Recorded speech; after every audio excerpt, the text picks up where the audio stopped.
নিশ্চয় আল্লাহ তাআলা তোমাদেরকে আমানত রক্ষা করার জন্য নির্দেশ করেছেন, আদেশ করেছেন। এখন জনগণের ভোট, জনগণের রায়, এটা একজনকে দেওয়া, এটা হচ্ছে একটা আমানতের মতো। তো এই আমানত যেদিন বুঝিয়ে দিবে, যাকে বুঝিয়ে দিবেন, এটা একটা বিশাল গুরুত্বপূর্ণ বিষয়।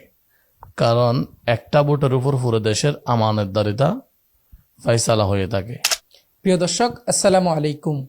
সিটিজি টিভি 24 এর পর্দায় আপনাদেরকে স্বাগতম। নির্বাচনকে সামনে রেখে দেশ জুড়ে চলছে নানা আলোচনা। ইসলামের দৃষ্টিতে ভোট ও নেতৃত্ব নির্বাচন কতটা গুরুত্বপূর্ণ, আজকে এই বিষয়ে জানার জন্য আমাদের মাঝে উপস্থিত হয়েছে তরুণ আলেমে দ্বীন, চট্টগ্রাম শেখ বাহরুল্লাহ জামিয়া মসজিদের সম্মানিত খতিব হাফেজ মাওলানা নিজামুদ্দিন কাদেরী। আমরা সরাসরি এখন হুজুরের সাথে কথা বলবো। আসসালামু আলাইকুম। ওয়ালাইকুম আসসালাম ওয়া রাহমাতুল্লাহ। কেমন আছেন? আলহামদুলিল্লাহ, ভালো। আপনার কাছে আমরা কয়েকটা প্রশ্ন করব নির্বাচন প্রাসঙ্গিক।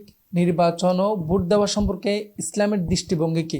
আপনি চমৎকার প্রশ্ন করেছেন। বর্তমান সময় অনুযায়ী ইসলামের দৃষ্টিতে ভোট দেওয়া বা নির্বাচনের গুরুত্ব কতটুকু?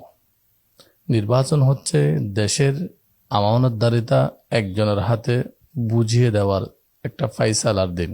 অর্থাৎ একটি রাষ্ট্রের নাগরিক অধিকার থেকে শুরু করে জাতীয় আন্তর্জাতিক সবকিছুর ফাইসালা একজনের হাতে বুঝিয়ে দেওয়ার জন্য যে একটা ফাইসালা হয়ে থাকে, জনগণের রায় দিয়ে থাকে, ওই রায়ের দিন হচ্ছে নির্বাচনের দিন। নির্বাচনটা অত্যন্ত গুরুত্বপূর্ণ বিষয়। আল্লাহ সুবহানাহু ওয়া তাআলা কুরআনুল কারীমের মধ্যে ইরশাদ করেন, ইন্নাল্লাহা ইয়া'মুরুকুম আন তুআদ্দুল আমানা।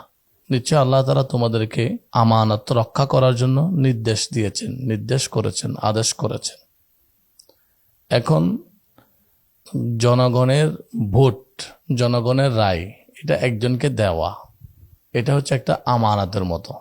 তো এই আমানত যেদিন বুঝিয়ে দিবে, যাকে বুঝিয়ে দিবেন, এটা একটা বিশাল গুরুত্বপূর্ণ বিষয়।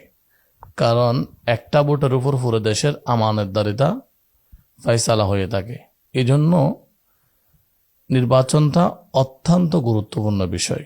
2 নম্বর হচ্ছে, একটি রাষ্ট্রে বিচার থেকে শুরু করে সবকিছু কেন্দ্রীয় সরকারের হুকুমতের অধীনে হয়। তো এখন নির্বাচনে আপনি যদি ভালো মানুষকে নির্বাচিত করেন, তাহলে ন্যায় বিচার প্রতিষ্ঠা হবে। আর যদি আপনি মন্দ মানুষকে ভোট দেন, তাহলে জুলুম প্রতিষ্ঠা হবে। এজন্য আল্লাহ সুবহানাহু ওয়া তাআলা বলেন, ওয়া আনিহকুম বাইনান নাস, তোমরা মানুষের মধ্যে বিচারের ক্ষেত্রে ইনসাফ প্রতিষ্ঠা করো।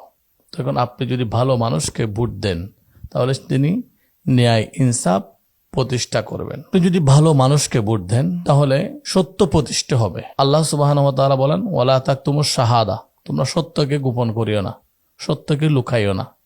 ইন্নাস সিদকা ইয়াহদি ইলাল বিররা ওয়া ইন্নাল বিররা ইয়াহদি ইলাল জান্নাহ, সত্য মানুষকে জান্নাত পর্যন্ত পৌঁছায়।